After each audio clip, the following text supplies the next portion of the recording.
today, man? What's up, brother? Doing good. Good to be here. Yeah, thanks for coming, man. We appreciate you making that drive all the way from Kentucky. All the way. Out here in out here in old Tennessee, man. How's the drive? Drive's nice, peaceful. Right after traffic, perfect timing. Yeah. So you didn't catch none of that crazy? No. Okay, good. Didn't try to go to Buc-ee's or nothing? Man, I've always, and my wife put me onto that. Buc-ee's is the actual destination. Oh, it is. It is. I lived in Texas for 11 years, and that's where it originated from. Yeah. So if I saw a Buc-ee's shirt when I was traveling, like, oh, Texas. Now I have no idea where they're from.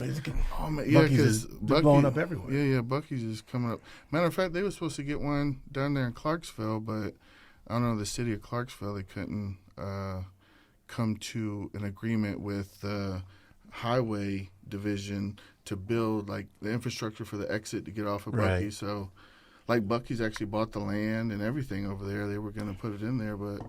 Yeah, because you got to have an exit for Buc-ee's. You just can't turn off. No. You're going to cause traffic trying to get in there. Absolutely. It's ridiculous. Mm-hmm. Man, we're so blessed to have you, man, and so we'll go ahead and get into it. So talk about, man, you enlisted all the way back in 1989. Yes, I know. I look like the youngest one in the room, but I'm actually I'm the oldest one. It's all of my plastic surgeries that makes me look younger. There you go, man. You don't look a day over 20. Right? You look good. 20 times 10.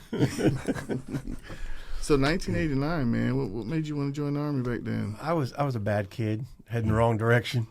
I was like Hell's Angels. Oh, wow. Army, basically, is the way it was going.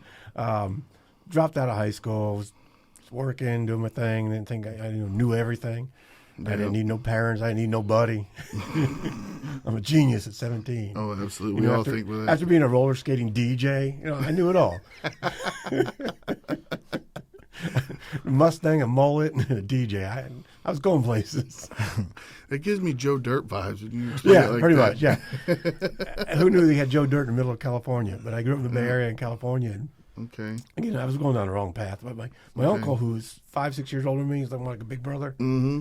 He said, he's doing the same thing. He wasn't going the right direction, working on a table doing construction. So he's like, you know what? Both of us need to go in the Army. We both grew up Navy brats. Okay. But never thought about doing the military ourselves. Mm-hmm. And then he's like, let's go in the Army together in the buddy system. I said, that's a good idea. My uncle's right. We need to do this. I need to do something with my life. So we went and took the ASVAB. My uncle failed the ASVAB.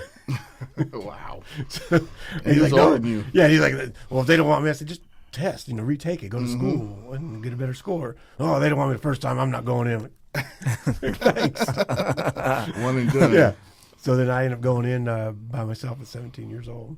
What job did you pick back then? They told me I could drive a broken truck or fix a broken truck. That sounds about right. How do you drive a broken truck, like a tow truck?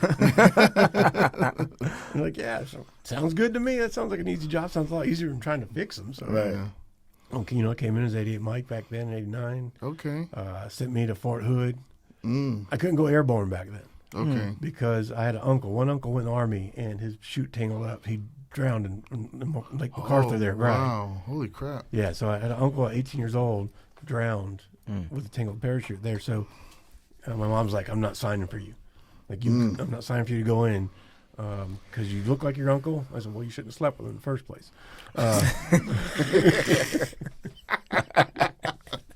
Man, these zingers everywhere. That's my mom. My dad was Navy. My stepdad was Navy. Okay. That's why I call my mom squid bait. Okay. But yeah, no, I go in the Army. I couldn't go airborne. My mom wouldn't sign for me because of that. So I didn't go airborne that first time. So they sent me to Fort Hood. Went to first Cav, and they made me a fuel truck driver. Drove for POLs. I had a Hemet, and off to Desert Storm at 19 years old. 19 years old, Desert Storm, man. Wow. Yeah. How was that experience in Desert Storm? It was a lot different than this one. Yeah. Of course, it's real quick, 6 months, Shield and Storm. I learned how to play volleyball really well. I got great at sand volleyball in Mop 4, basically. Oh, man. Jesus Christ. You had the Mop 4 drills, the chemical drills, all the time. It's crazy. Well, what was the purpose of Desert Storm? The whole thing, that's how young these people are. That's when Iraq went into Kuwait and took over Kuwait. Crazy. So we had to get Iraq out of Kuwait, and we pushed them back. first cav, we went around outside through Saudi Arabia into Baghdad at that point. Not into Baghdad, into, I want to say Baku. All the names are coming back to me. What's one down south? I can't think of the name offhand right now. In Iraq. In Iraq? Yeah. Down south. It wasn't, because Fallujah and them was up north. No. Baghdad was kind of in the middle, right? Yeah, Basra. Basra. Okay. Yeah. Basra, Iraq is where we ended up during the Okay. ceasefire. Mm-hmm. The Republican Guard was there, so that's what we did, this hook into Iraq that way, into Basra, which is crazy because in 2004, I'm out there with 82nd, you guys, Mm-hmm. and we're doing a detail where we got to fix the guardrails. Yeah. And so we bring out Iraqis, and we're paying them to fix the guardrails. They got interpreters. We're guarding them while they're doing it all. So talking to the interpreter, like, I was on Desert Storm too. And he's like, oh, so-and-so was in Desert Storm. One of the guys on the detail, one of the Iraqi guys, found out he was in Basra at the same time I was in Desert Storm. So him and I were fighting each other in 1991. 91. And then here in 2004, we're like repairing Iraq together. Yeah. Like, it's crazy.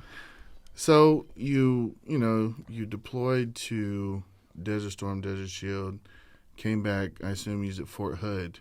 Yeah. And then you just like, I need to get out. You had a Yeah, break in 92 service. came. I was Yep. done. Did my 3-year obligation. Mm-hmm. So I'm going home, going back to school, and doing all that stuff.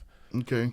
And then you decided to get out, go back to school, and then what happened that made you want to go back in the military? I was out 10 years. Yep, 10 Got years. married, had kids. I always kind of wanted to go back in. I missed it. My wife at the time didn't want to be married to anybody in a uniform. She didn't want any part of that lifestyle. Yeah. So stayed away from it. Okay. And then 9/11 happened 10 years later. Wow. Yeah, that hit a lot of people in the heart. Yeah. 9/11. So boom, 9/11 happens, and return to service after over a decade, and then same job. Same job. Yeah, I came back to the recruiter. I'm like, all right, I'm going Airborne Ranger. I'm doing it all. And he's like, no, you're not. Like, how bad was my ASVAB test? I can't even go 11 Bravo. Yeah. Wow. He's like, no, they wanted it, same MOS. They needed Okay. a bunch of truck drivers, 88 mics, so I had to come back into the same MOS. So I was going to argue with him. I said, can I at least go Airborne? Mm-hmm. No. He's saving that bonus. He doesn't need it for me. I'm coming back in no matter what. Yeah. So he's going to use that carrot to dangle in front of somebody else for a signing bonus. So go back in, nothing on the contract like that. I did get choice of station. So I chose Fort Benning. So if I go to Benning, I'll probably get an airborne school one way or another. Go back to basic at Benning, and I had to go back to AIT at Fort Leonard Wood for 88 Mike. And when I got there, it was kind of nice because the drill sergeants, I was talking to them, they saw me walk in and like, I don't think you're supposed to be here. Yeah, because you had a combat patch. I had a already. combat patch on. Yep. And at that point, no one had one yet. They had Nope. just deployed to Afghanistan. Yep. So no one really had a combat patch yet. So they were looking at me like, you're not supposed to be here.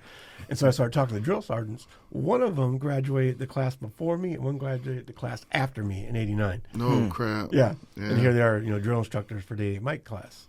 Now, so when you came back in, right, you went to basic and everything. Were you just an E1 again? E2. E2? E2, yeah.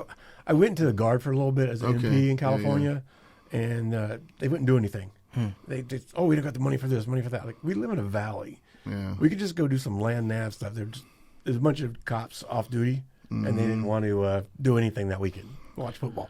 And so I got tired of that, and I just stopped showing up to drill. That sounds like a lot of people, man. So I'm like, you guys aren't doing anything. I'm wasting my time here. I get Yeah. time with my kids. I could work 5 hours overtime and make the $100 you're giving me for this. So walk us through, because you wanted to go airborne, but then you came to the unit with us, and back then you had to be airborne Yes. in 82nd. Yeah. So how'd you get airborne? In AIT, they came around, Okay. and the paratroopers showed up in their shiny boots and Yeah. dressed blue. Or Class A's back then. They didn't have the. I guess they had the blues too. You just had to buy them. They're expensive. Yeah. They show up, with the boots on, blouse and everything. Like, oh yeah, there's my boys. I want to be Yeah. one of them. Yeah. And they said, well, who wants to go airborne? Me. Like, so I got to sign up then. Nice. And so they redid my contract there at AIT. And so that's how I got No to go. bonus, though? No. Just down the bonus. That was the whole thing. They knew it. Circle back around. Recruiters know what they're doing. Heck yeah, man. They had me. That'd have been nice to get, because we had Cosby on a couple weeks ago, and he was like, airborne. I don't want to do that. Well, we got this money for you. sign me Sign me up. Sign me up. And that's got me. It's so funny because if you needed something, that was the guy you went to. Absolutely. He knew everybody, every base out there in the Baghdad area, and like, hey man, I'll give you this if you go find me this. He'd make trades for you, whatever you needed. He was that guy. It caused you the plug, man. Yeah, he was. He was. So, can you talk to me about when you your first deployment when you came back? Yeah. So I come back, or I go to basic training, IT, jump school. He gets 82nd, 782nd. Yeah. Wait, you one of the OG Delta Dogs, Delta man. Dogs. You say that, yep. Way back. I just ran to, I did for you guys, First Sergeant Fetty. Really? Yeah, at the Airborne Convention. No way. Yeah. Because here's a weird thing. So those who are listening, this is like a First Sergeant for the riggers. I said riggers. They're the ones that pack our parachutes. That's right. Yeah, explain that stuff on here. So I saw him, and I was talking to one of the rigger guys, and I knew, and he said, "Oh, there's my first sergeant." So he starts walking over to us. He looks exactly the same, which is ridiculous. And so he comes over. He goes, "Oh, Bobby, it's so great to meet you.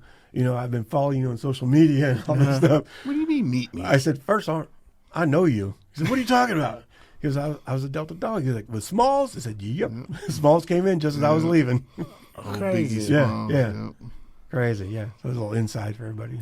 Because I remember when We got some history together. Because I remember when I first saw you, I was just a buck private, and you had the biggest patch I ever seen. Oh my God! I just found myself to keep looking. I said, "What is that?" The big patch for big men doing big things. That's right. You was like, "This is the calf patch right here, man." I was like, "Oh man, I got to get one of those." I didn't know what nothing was, man. I just wanted all the shiny things, Right? man. Yep. And so you came to Delta Dogs, and then they ended up deploying.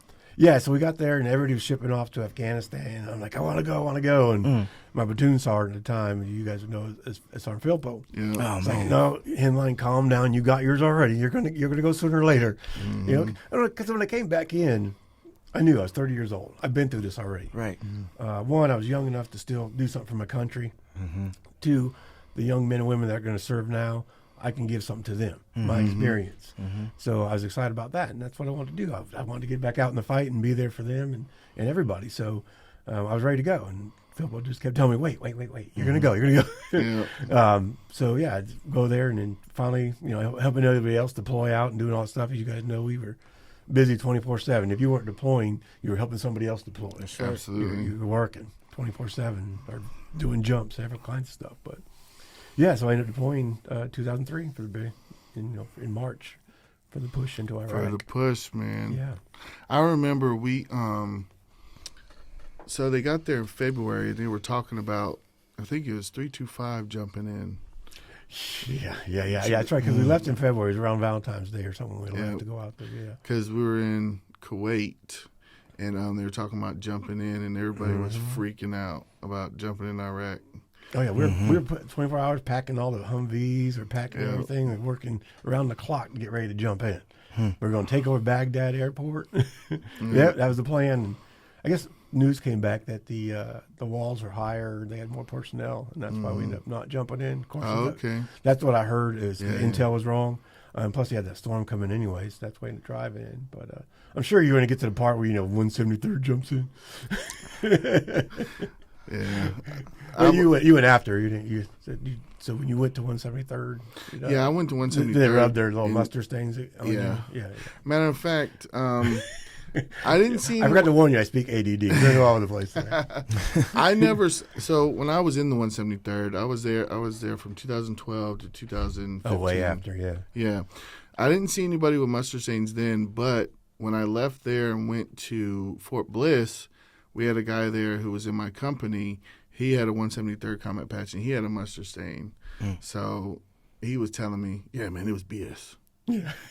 Yeah. Because the thing was, they had some SF dudes sitting on the drop zone. And the Kurds and SF are like, "It's clear, come on in." Yeah, Ranger panties watching everybody jump in. So I know some people are probably confused right now, but we all served together in 782nd. Those are listening. Anybody out there listening? No. So yeah, we have the inside stuff that we're talking about. It probably confuses people. Like, why do they all know this already? Yeah. But yeah, anyone that doesn't know, 82nd Airborne, we're with American God Honor. America's 911. Yeah, call 910. Yeah. Fayetteville, call Fayetteville, we'll come. I saw that on a shirt the other day. It said, "Don't when you something wrong with your house, call 911. Something wrong with the country, call 910." Yeah, there you go. So you went to the deployment the second time. Just keep me on track. No, you're good. What were some of the challenges you faced it then? Just being older. One of the biggest challenges, being older. You're 30 years old, But very old. it wasn't a time. Now it seems like so young. I'll be 53 next week. Oh man. 53. Happy early birthday, man. Thank you. 100 is right around the corner. Right? I'm on the downhill now.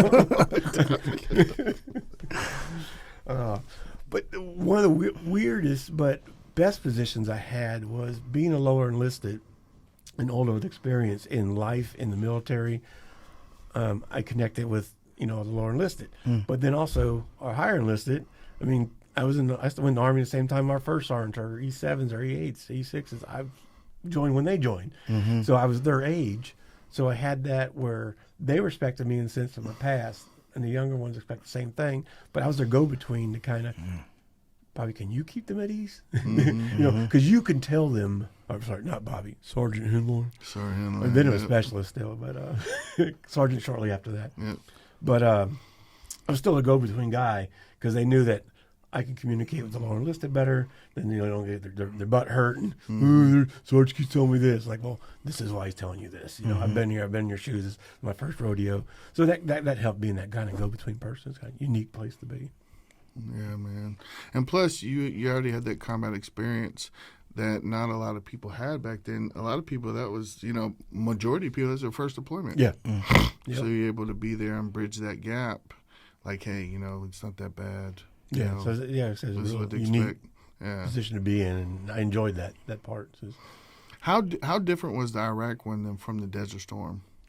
well, in the beginning, it kind of felt the same. Sitting out in the desert doing that stuff. But as it went on, it's the urban warfare was the different part of it. Excuse me, for me, because mine was all desert and Desert Storm.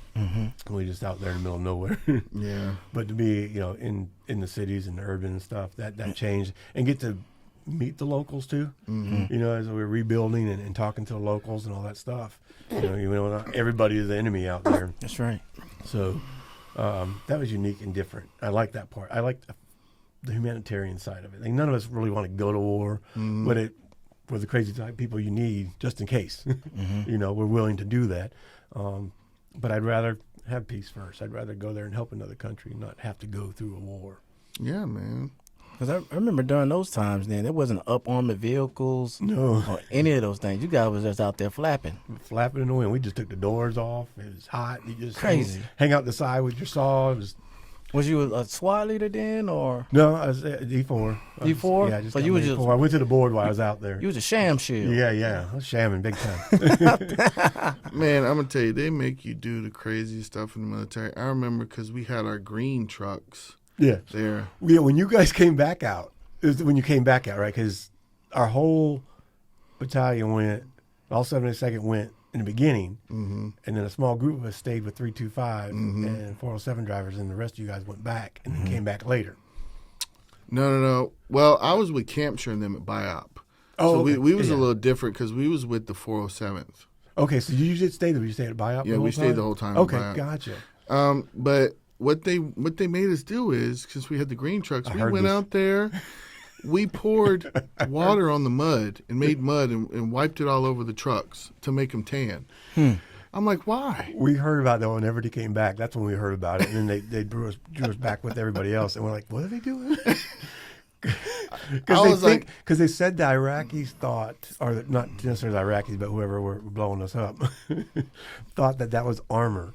That the desert color had some kind of armor in it, and so that's why they were trying. But then the mud's clogging up all the gears and rusting stuff up. Yeah, man. I'm like, I call it gifts. A good idea, fairies. Right. I was like, who came up with this? I was like, oh my god. But I mean, they were doing their best to figure out what was going on. I mean, when we first got out there, they told us the white and orange ones were the IED cars. Really? With those, we find out later, those are taxis. But they thought, those are all the cars with the IEDs in them. Yeah. How long was you out there for? We did almost 13 months. We did 12 and a half months out there, yeah. Because you was at Camp Falcon at first. Yeah. We went out to Falcon and built all that. And then when everybody came back, they drew us back to BIOP with everybody else. And then we moved somewhere else, too, just outside of BIOP somewhere, I think, after. Yeah. Oh, yeah, went to TQ. TQ. Ridgeway, whatever you want to call it. Yeah. Oh, yeah, it had so many names. So, man, laughter has played a huge part in, like, with getting out of the military, with your recovery, everything. How do you think that can help veterans just by laughter? I think we all have it already. Yeah. Veterans have some dark humor, yeah, I will say that. Whether you're law enforcement, not special forces, first responders, veterans, you work in a hospital, you're seeing sick people, you have to have that dark sense of humor to be able to laugh at people, laugh at your life, to laugh at what happens. As you guys know out there, you're in the middle of a war zone. It's not all fun and games like, oh, yeah, we're having a great time. But you do have some fun with your buddies. Yeah. But to lose a friend out there, a comrade, and to know that you just got to pick up and keep going. You have to be able to make light of the situation to deal with it then so you can continue on with your mission. So you think it's a kind of coping mechanism? It definitely is. It's a defense mechanism. It's a coping mechanism for sure. It's huge. And I think most people in general have it. If you don't, you're a Karen. Those are the Karens. They don't have that skill of being able to laugh at themselves and their situations, and that's how you kind of really make it through a lot of different things. Yeah, I agree. Because man, we come up with some crazy stuff to talk about when we're deployed.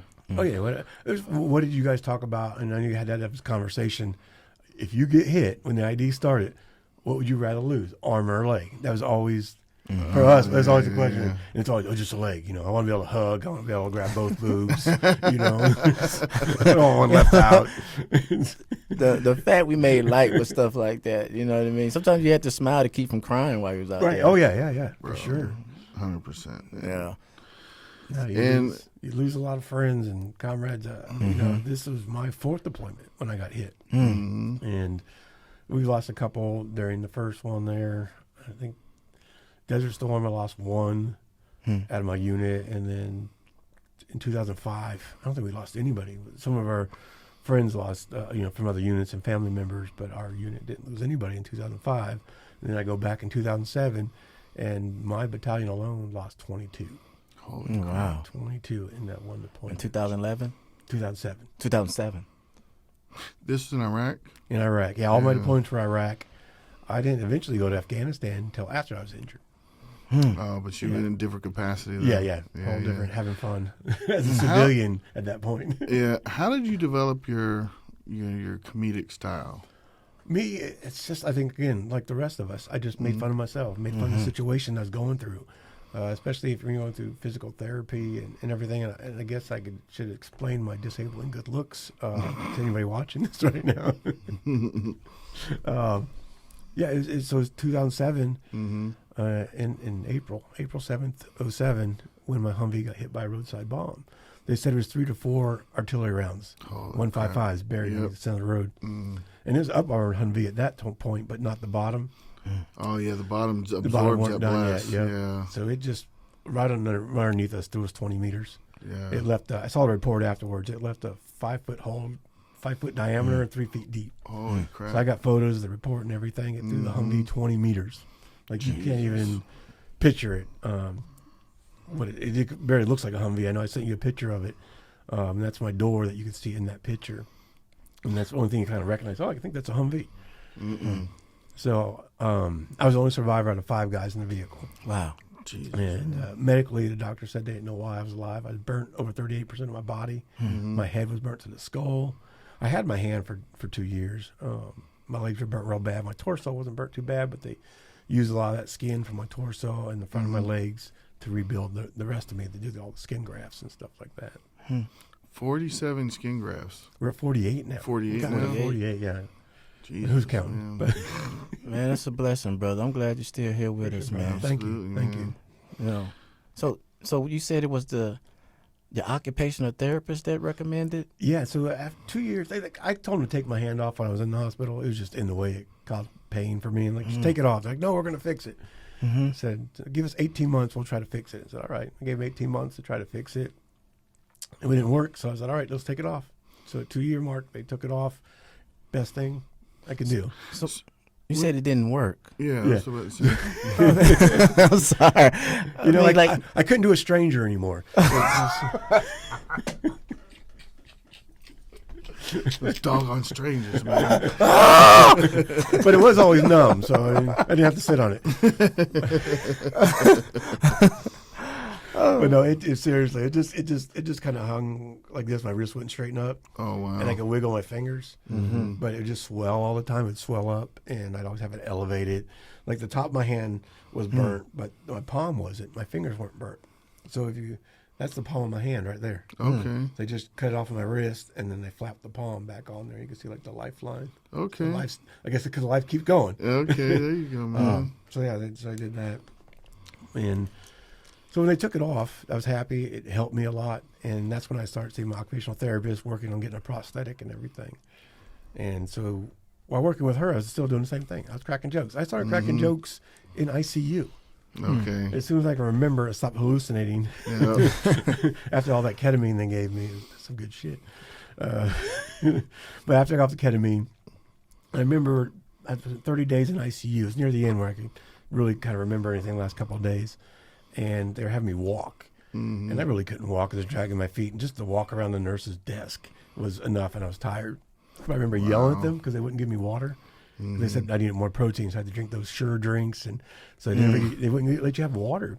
So I'd always yell at them. Like, Get some water. When I get out of here, I'm having a water party. Waterboarding for the people that I'm going to waterboard all you nurses. A wet T-shirt contest for some of you. But yeah, I was telling them we're going to have a water party, no alcohol. We just got water, and just being sarcastic to them, which is great people. And I got to say, I'm sorry to everybody in ICU. I have to say that because I'll run into them sometimes, and they'll go like, "You won't remember me, but I was one of your ICU nurses."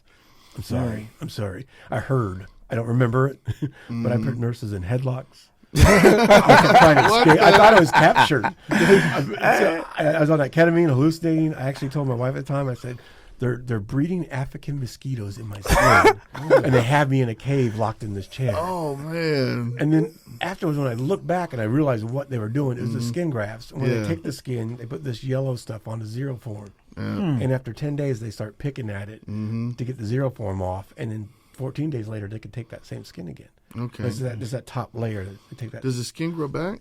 Yeah, the skin grows back, nice. but it becomes like burnt skin now. Okay. So it comes like a 2nd-degree burn once they use it. What they do, it's a partial thickness graft. So they take like a cheese grater and they just take that top layer. Wow. And that's what hurts the most, is that healing spot. And then they put it through a mesh thing, and you can see like it looks kind of, when you put it through the mesh thing, you see like the little grids on there.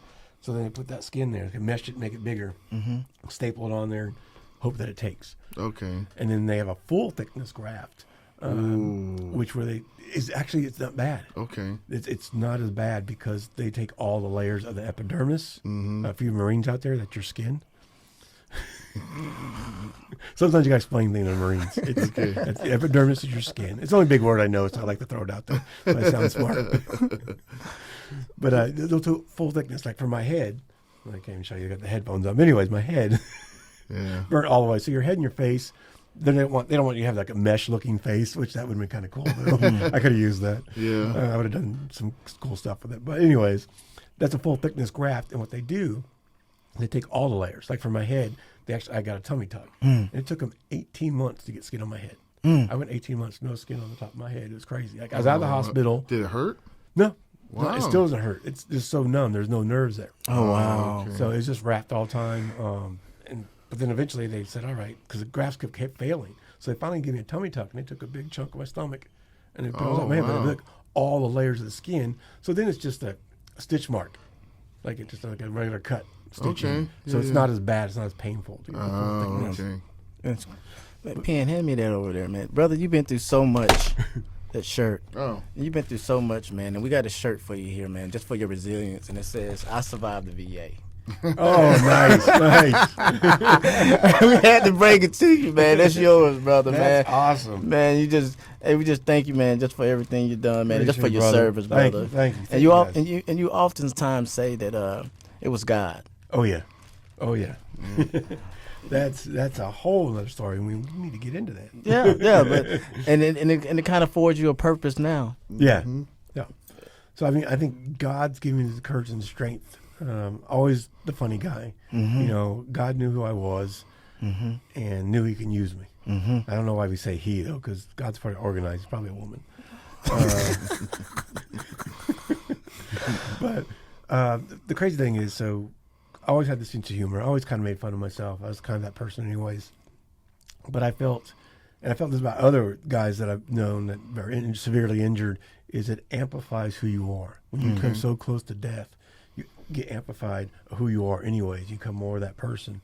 And I became funnier, stronger, I think, with God's strength. That's awesome. Give me that courage. Because the crazy thing is, I was atheist. Really? They say you're never atheist in a foxhole.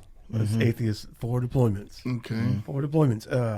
And I know a sidetrack on that is, it'll circle back around, but a buddy of mine, you guys know, Brian Alexander. Yeah, Alexander, yep. He would always harass me. We came in the same time. He was, I didn't know him, but we met in jump school, and we got 72nd same time together, and I became his babysitter. He didn't stand for parade rest at First Sergeant, so he said, Henline, when did Alexander and I go to high school together? So I was already getting trouble from him from the get-go. Now, was this, what First Sergeant? Was it? Nagel. Oh, yeah, Nagel. Oh, Nagel, boy.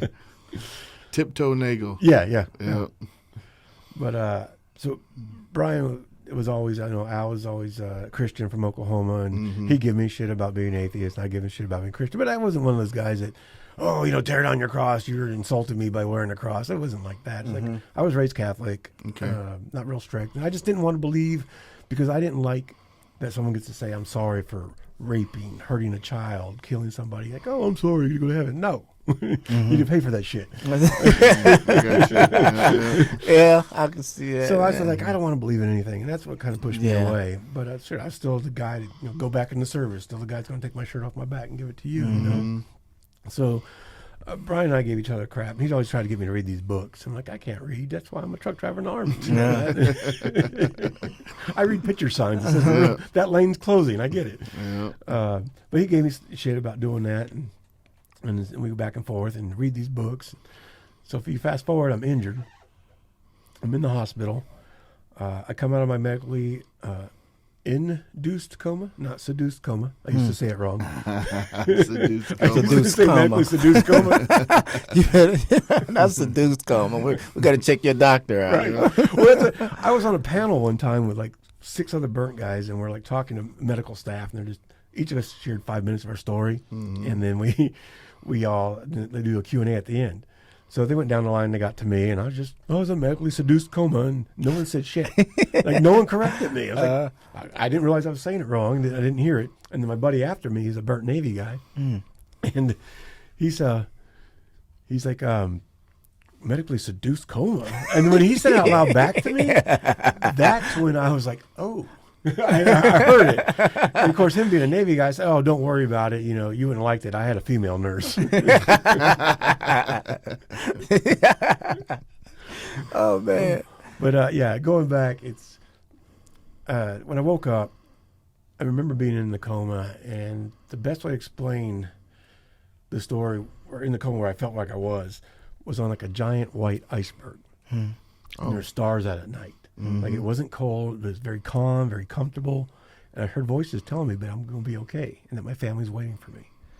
And so when I woke up, looking back at that, and the doctors say medically I shouldn't be alive. They don't know why I'm alive. Wow. I know. God's got a purpose for us. Yeah, there's right, a higher brother. power out there. I know you're there. And I had a hard time with that in the beginning. I understand. I had a hard time. Why am I alive? I'm the old guy that came back in. I knew what I was doing. 4 other young men died. Survival's guilt, burden of my family. Like, my kids had to worry. Every surgery I went into, my kids were scared that Dad might die this time. But Dad might get an infection. So I didn't like that. I didn't like my family had to keep worrying. I didn't like that my kids had to help me. I'm supposed to help them. And then survivor's guilt, which I'm sure you guys deal with sometimes too. I mean, it never goes away fully. But I've learned this. I got to remind myself when it hits. One, I embrace it. It's okay to feel sad for the ones we lost, but what would we want for them if we didn't make it home? Man, They want the same thing for us. It, If we just give up that's right. and don't live our life that we still have, that's disrespectful Right. to them and their families. Absolutely. So that's what also gives me strength for their and their families, my kids. That keeps me going. I got to keep living for them. You know what, brother? You know, when you think about it, and that's a big sacrifice for your family as well. Because you didn't come back the same, mentally, physically, spiritually. You know what I mean? So they just saw a big change and had to change towards you as well. Right. You know, so that's a big support factor that they had to contribute to you. You know, so kudos to them. Yeah, that's huge. Yes. You know what I mean? So. Thank you. Yeah, my family thanks you. Because a lot of times they don't get that recognition. That's right. What they go through. That's right. So it's huge. What keeps you going on your worst days? Sometimes it's bourbon. Amen.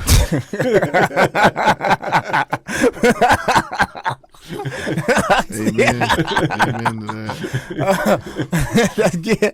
Right. But Truth and sarcasm. You know, gratefulness too. Cause I hear that in your voice. Oh, man. yeah, there's definitely gratefulness there. I'm very blessed. I tattooed on my chest, truly blessed, because I know I am. But yeah, going back to becoming a believer, also in the hospital, churches would come by and they'd give you stuff. And one church adopted me, and they said, "You want to pray with me? Pray with us?" I'm like, "Yeah, I'll pray with you." And they brought in all walks of life, all colors, all nationalities. They never once said, "Come to our church, do this, do that." They just said, "Pray with us." That's right. And then they helped my family move from Fort Bragg to Fort Sam Houston. They helped them move into housing while I was in the hospital. They were just there for me and never asked for anything. So when I got out, I want to thank them. So they set it up. I went to the church. I'd never been, well, of course, didn't go to churches since I was a kid. I went to a Catholic church way back in the day. I didn't realize Texas and all over the place now as I travel, there's some big churches. Oh, Texas? Yeah. The sheriffs for directing traffic in the parking lot at this church. Yeah. So I'm like, what am I getting into? So I go in this church and I get to thank them. It's awesome. They saved like 10 seats for my whole family. And I meet the pastor. He's an awesome guy. And so I call my buddy, call Alexander. I said, "Man, I just went to the church. I thanked them. Have you ever heard of this guy, Max Lucado?" Max Lucado. And Brian says, "You dumbass, those are the books I was trying to get you to read." Oh, wow. Back in 2003, Yeah. Alexander's trying to get me to read Max Lucado's book. Fast forward 2007, I get blown up, and it's Max Lucado's church that saves me. Oh, If that ain't a fucking sign, right Yeah, there. right. That's that came full circle right there. Mm-hmm. I got the chills as now. It's when I talk about that, it's fast forward. It's crazy. It is. That's when you know that I'm here. I know there's a higher power. I believe all religions are right and they're all wrong. If you look at it, the core of them all is that energy between all living things, and that power, that higher power. And then man screwed it up from there. But if you look back in the days when we didn't cross paths, you know, this country grows up with this culture and this language and that belief and that energy that they figured out. And then you got the natives here in America that have their own way. And then Europe and all over, you know, all the different religions, cultures, nationalities, languages. But then we start crossing paths. Yeah. And then we're mad and start killing each other because they don't believe in the same higher power. Is stupid. And the stupid things, we're still fighting over that today. Right. Like, I get it if it happened way back then, you're confused. But today, for that still to be happening, doesn't make any damn sense. And again, I think it's not really religion. It's man. It's looking for power. Is the problem. But and unfortunately, I think it's going to continue. Yeah. But I don't know if you have more questions on that before I go back. I know. I'll go over. I don't worry. I'll run my mouth. What are some of the biggest challenges of with your whole recovery process? Because I can imagine just going, knowing you had to go for another surgery. Yeah. You know, how was all that? Yeah, going back to that's perfect because that's where the hardest part was. Again, that survivor's guilt, feeling like a burden on the family. Now that I knew God was there, I prayed for Him to take me every night. Wow. For almost 2 years. I just, don't let me wake up tomorrow. I need to be with my boys. I know you're there. I'm a good person. I've done some bad shit, but Right. nothing that bad. Right. We all have, brother. We all have. I have those chapters. But, it's like, just take me. That's right. I'm done. I don't want my family to worry. I figured it'd be easy for them if they could just move on without me and just get past that. And I just kept waking up. And then I had my moments. I call my pity pot timeouts. Even still, I'll go in, I'll punch clothes in the closet. I'll be angry. I'll yell at the mirror. I'll cry. Just get it out. You have to get it out in a controlled environment. Yeah. Otherwise, it's going to come out in road rage. You might be at the bar having a couple of drinks. Someone says something stupid, and then it all comes out the wrong time, and you're in trouble.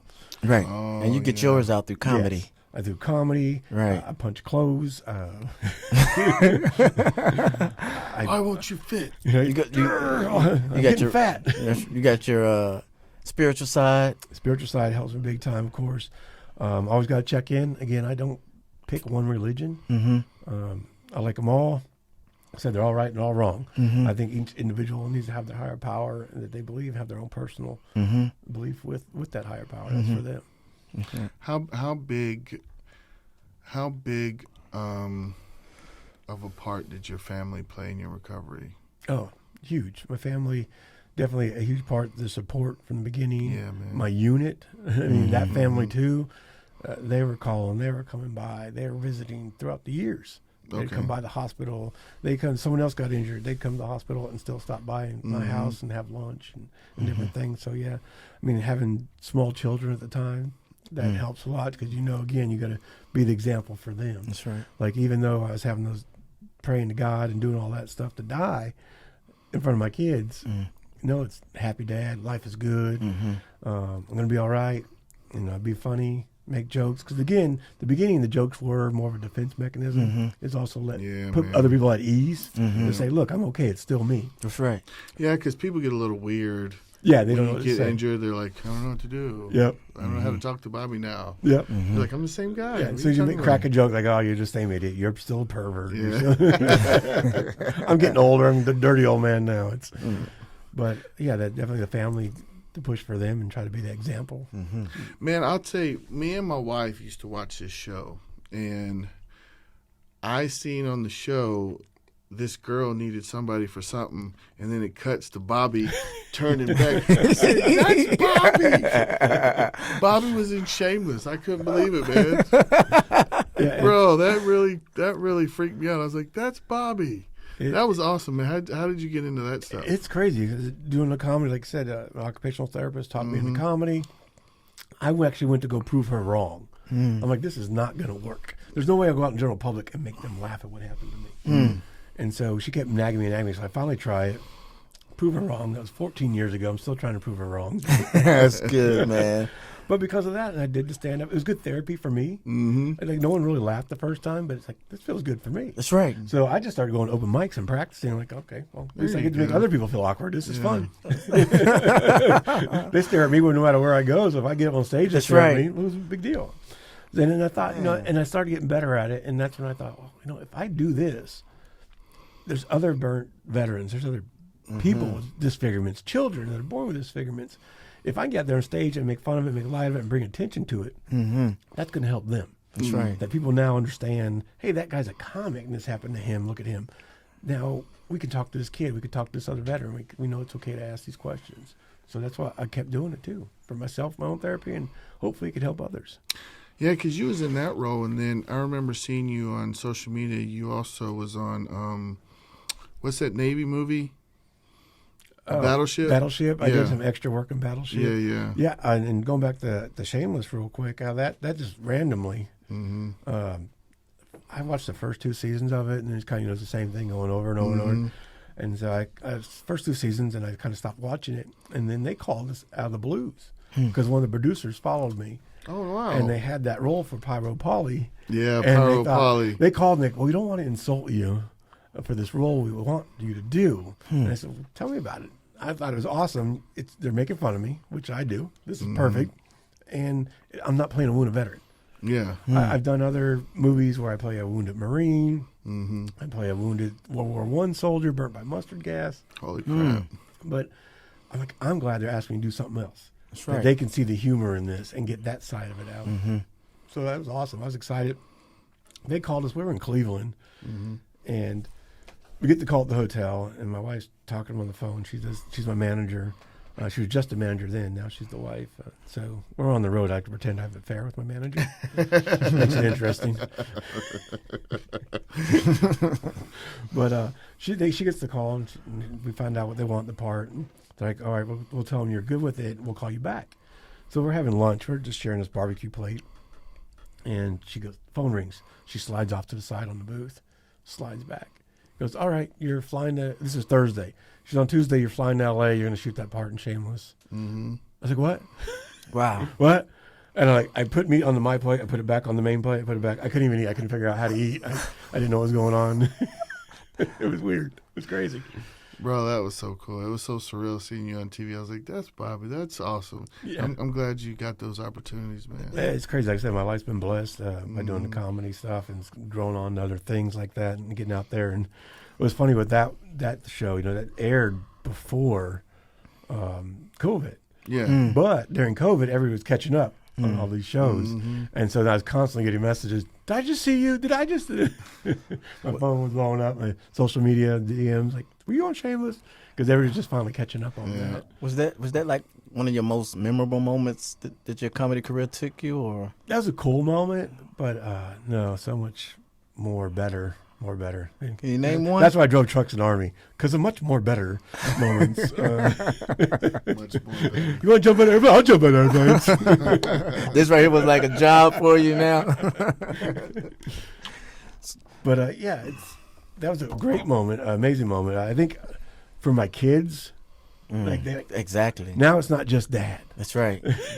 And then, well, that was for a moment, but then they got over it, and I'm still just dad, and they need some money for some new brakes or tires on their cars. But yeah, your kids are older now, huh? Yeah, no, my kids range from 32 to 22. Oh wow. My 9th grandchild is on its way in October. Oh wow. Wow. Your ninth? 9th. I have black grandchildren, white grandchildren, and Mexican grandchildren. Listen, man. Now I'm just hoping my gay son adopts an Asian. Comic's dream. Talk about a legacy. I can say what I want. My family is killing racism alone. There you go, man. And that's the point. Blend everybody. Love everybody. So when you conquer so many fears, right? And you've been an example for others that have been through what you've been through. What advice do you give other burn victims that have been in the military that you always want them to take away from your experiences? Yeah, I think my biggest thing is what I share with any veteran, no matter what, is the survival guilt's a big thing. Ask for help. I still have trouble struggling with help. Yeah. Now and then, I turn to buddies for it. I just had this conversation. I was helping raise money for a program out in Utah that brings in first responders and veterans for PTSD. Depending on how severe it is and what level. And I find out that a lot of it comes back not just from the military. That's the thing, is we think it's just from those experiences we had in the war zone. But a lot of it's childhood stuff. That's right. There's child stuff that you don't think is trauma because it just was your childhood. It's just, you're like, no, it's my childhood. No big deal. I'm fine. I moved on. But those things affect how I react later. That's right. Because of the military. Because you could take all three of us, put us in a Humvee, same deployment, everything. We see everything the same experiences. We come back, all three of us are going to handle it different ways. Yeah, that's true. And that's another thing that these guys say to me all the time is, well, I hate to complain to you, Bobby, because my injury's not as bad as yours. I'm like, dude, never say that. That's right. Veteran or not, that's not true. That's right. Physically, maybe I went through something more, but that's not the hard part. That's the easy part. It's between the ears. Between the ears is the hard part. So if it's the hardest thing and something's the hardest thing and this is the hardest thing I know, that's all equal, because that's all you know. That's right. You can't fathom it unless you've been through it. If you would have told me before that this was going to happen to me and that I was going to, you're going to be a stand-up comedian, you're going to do this, you're going to do that. Fuck you.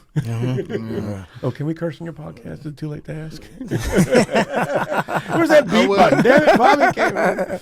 Well, I'm glad you touched on that, because I remember, just like you remember the date, August 12th, 2012, I was my Max Pro. I was in a Up Armor, got hit by a 500-pound IED, and I mean, I bit my tongue, but I was mainly I had a real bad TBI. You know, I was unconscious. They had to pull me out the Humvee, or not Humvee, but the truck, and I didn't know. They put me in for a Purple Heart. I didn't know, and they gave it to me. I'm like, well, my injuries aren't nearly.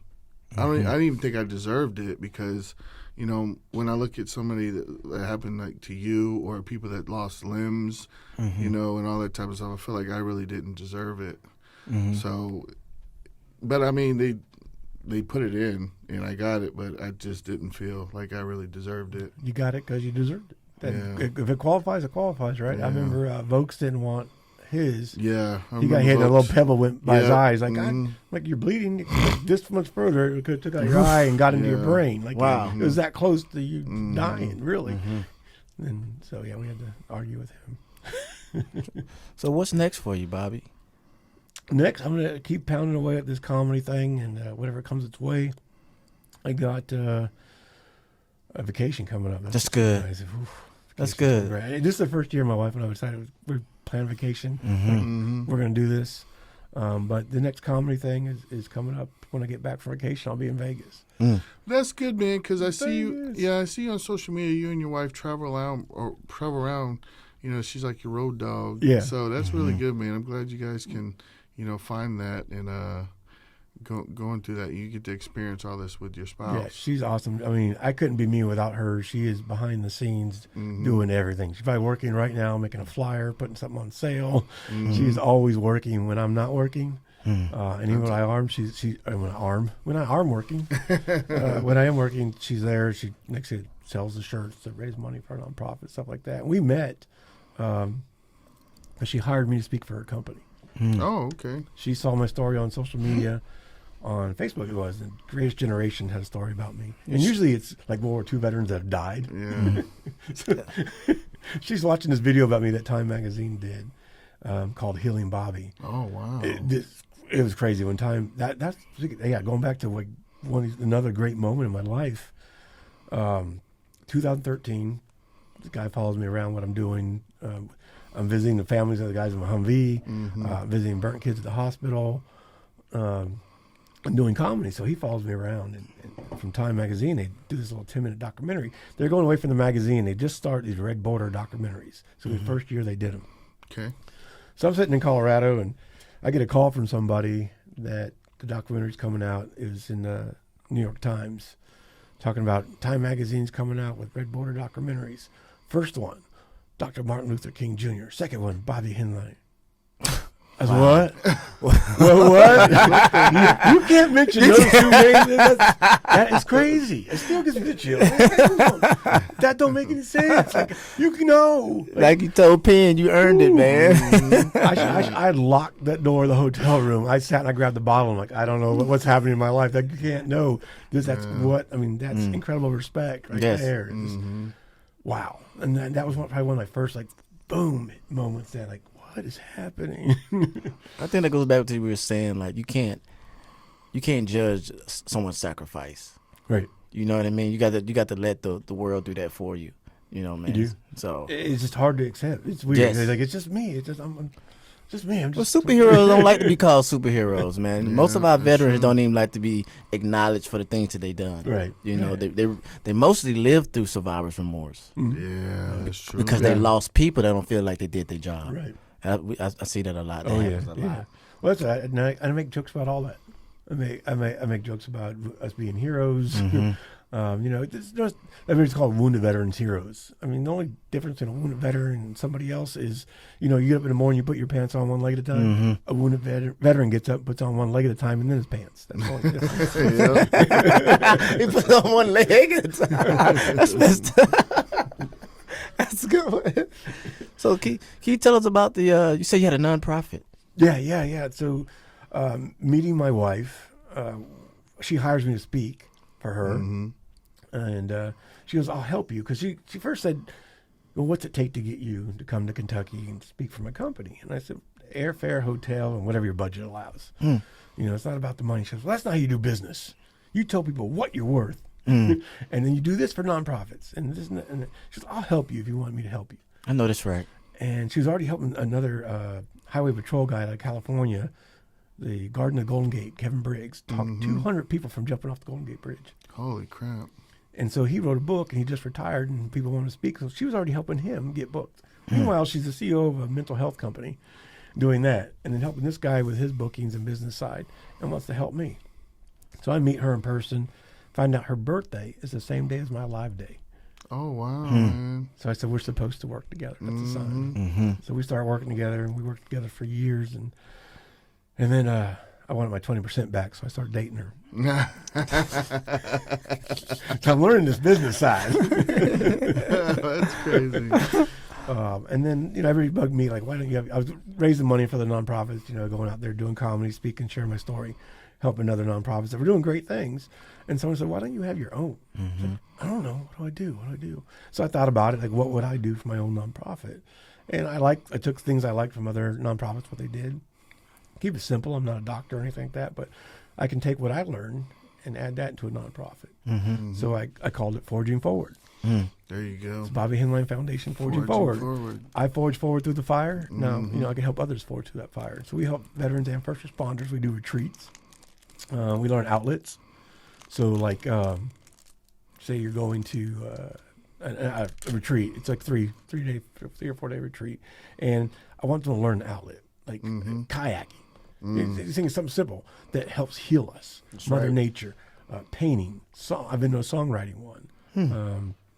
Songwriting, painting, surfing lessons. We did a beach retreat. We did surf lessons, man. painting, fishing. Those things you don't think about. Why go spend your veteran? You might not have money. We don't make a lot of money in the military. You don't make a lot of money to retire either. No, we don't. So, how do I help them know what they want to? What's a good outlet for them? They could come to one of the retreats that we're having, and maybe they learn kayaking. Like, oh, I do like kayaking. That does help. And now I could help them go buy a kayak instead of them go spend $500-$600 on a kayak. Turn out they don't like it. So we try to do that with our retreats to teach those outlets while we're there, and we have remembrance tags. Or I have 200 names of veterans that died by suicide. Oh, man. And of course, the whole retreat's about preventing suicide. Yeah.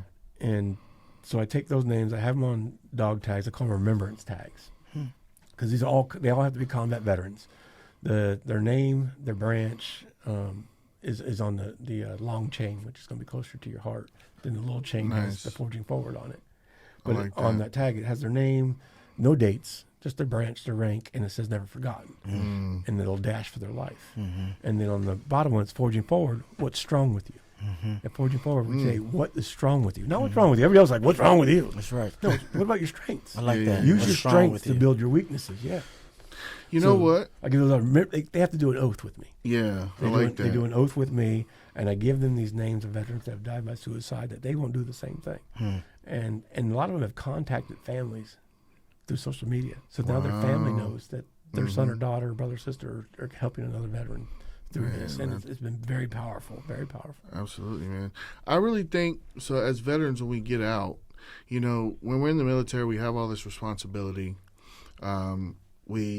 We know we feel like we're doing something good, and then we get out and we're kind of like, well, what am I going to do now? You don't feel like you have a purpose, and then I can see why, because it kind of happened to me. You get out, you get depressed, and some people pick up a bottle, and they'll just start slipping more into depression, and you kind of find your purpose. You do. You got to find that new mission. Yeah. And so, my story, my brother here, he started Swaggy Vets, and he's like, man, I need somebody like you to come help me, develop it, help run it, and all that type of stuff. And it's given me a purpose, and it's given me a new motivation in life. So I just feel like I'm a new person because of my brother here. So That's awesome. Yeah. So I kind of wanted to highlight that and kind of caveat of what you were saying. So you got any those retreats you're talking about? Is there some coming up soon? Yeah. So the next one got coming up is next year. We also team up with other nonprofits too. So okay, that's good. That's smart. We team up. We do one with Alabama Veteran every year. We do one up in Ohio with Warriors for Walleyes. take you walleye fishing for 3 days, come home with like 20 pounds of walleye already cleaned for you. Holy moly. It's so good. Yeah, so look for those. We got those coming up. October, there's one. I don't know if it's too late for October to sign up. I won't be at that one. But I'll usually at the June one. I think it's June. I usually go up. But we still we'll pay for a couple veterans to go to that too. Well, everything we're talking about, I'm going to put it in the description of this video so y'all can go out and see everything Bobby's doing. So. Yeah, check it online. As far as I'm introducing golf now. Okay. So I'm focusing, I'm forging forward. I'm trying to turn more towards golf. I've done forging knives. I still want to do a songwriting retreat, but golf the last 3 years has really helped me. So I was like, babe, why aren't I doing golf? Like I do all these golf fundraisers with people, but what about teaching veterans golf? Because like I did PGA Hope. If you don't know PGA Hope's out there, they're all over the place. You find one near you when they're doing the class, and a veteran gets 7 lessons. Holy moly. Yeah, it's a group of veterans. They'll be pitching, putting, and the driving range to help you out. And once you get your PGA Hope card, then you get invited to these other different little PGA Hope tournaments and stuff and discounts. And but so I want to take it to the next level. So if you've already been through PGA Hope, I want you to come to one of my retreats, and we're going to do 3 days of golfing and have some pros come out with us on the course. Because you learn the driving range, but now you're out on the course and you're on a slope, you're in the sand, you just don't know how to hit the ball right. You know what? The game. The first time I really played golf was at Fort Stewart. And I liked it because you're really playing against yourself. Yes. And no matter how bad you're doing, nothing felt better than when I got that good line drive. That one, I was like, woo! You know what I mean? You'd be mad all day, cussing yourself out. I'm like, dumbass, why do you play golf? I don't know why you're here. I'm yelling. I'm like, this is not even a sport. Yeah. You hit that one. Now, I did see you, Bobby, you did, with one of your swings. It looked pretty good, man. I'm getting better. I get better for doing it 3 years now. So wow. I'm trying to take the next level, get more lessons and stuff like that. And so I realized it's helped me mentally.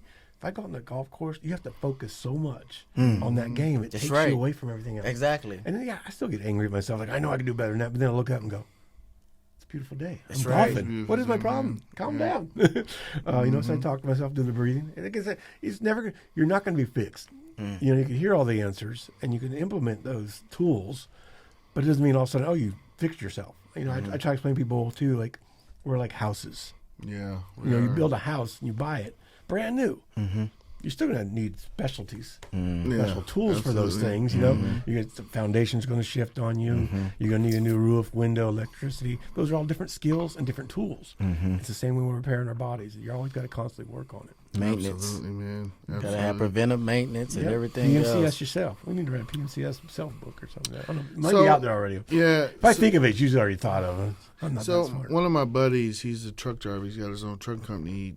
He had a really good saying. He's like, schedule maintenance, or maintenance will schedule for you.